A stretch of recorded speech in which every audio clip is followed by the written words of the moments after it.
And I just want to say, before I start, I've just come back from the Irish Congress of Trade Unions biannual conference, and the underlying theme throughout this, I mean, the General Secretary Rosa, the President of the ICTU Rosa, I spoke about it, about the epidemic that has become violence against women and girls. So I suppose it's becoming more prevalent in all of our lives. It's never more like it's spoken about today, the amount of people that are dying or being killed, the amount of women that are being killed.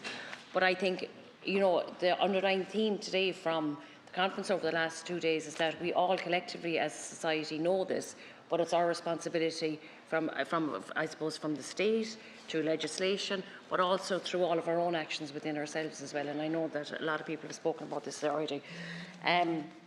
But I think I just want to, and I suppose what I'm going to speak about today, it comes as part of that, about that it's a wider kind of context about, you know, that we've seen the increase of the reporting of domestic violence and abuse and gender-based violence. And I suppose these reports have come from women who sometimes have survived years, even decades of abuse, and other people, I suppose, that are currently still enduring abuse.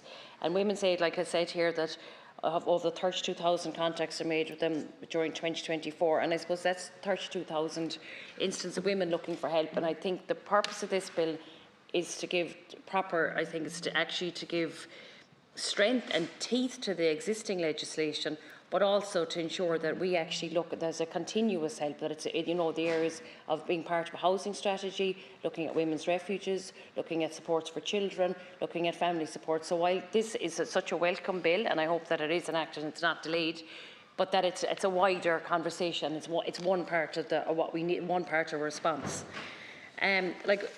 Gladly, women and children are no longer, you know, I suppose, expected to tolerate a life of violence and live in an abusive relationship. But I think we need to ensure that we as legislators now enact this, but also that as a state as a whole, that we actually respond accordingly.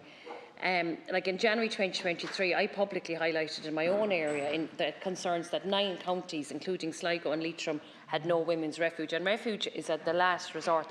Like, I know Senator Clonan spoke about this. When people are initially looking for help, that's when the help needs to be given. And I know actually, Senator Gallagher, you spoke about the women having to leave the home. So when people are for things, you know, that needs to be looked at. And I think that the fact that when people are actually looking to refuge spaces, things have gone as far as they can possibly go.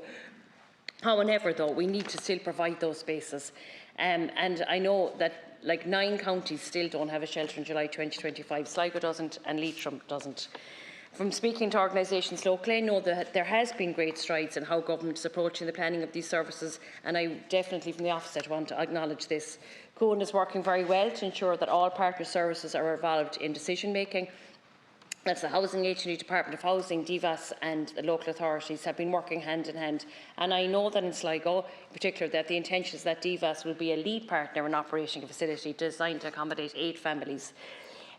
But I suppose that's where the issue lies. We know that there's a number of sites have been identified and some were agreed on and being really suitable service and suitable sites, but then the site wasn't become available. So I think, you know, the question of a site for Sligo is to be revisited again at the end of July, but this is where I want to actually ensure that local authorities are working in partnership with government departments to ensure that this becomes a matter of urgency and that this becomes one part of housing planning, and within the planning department, but also within the housing department, to ensure that spaces are available for women and children when they need it.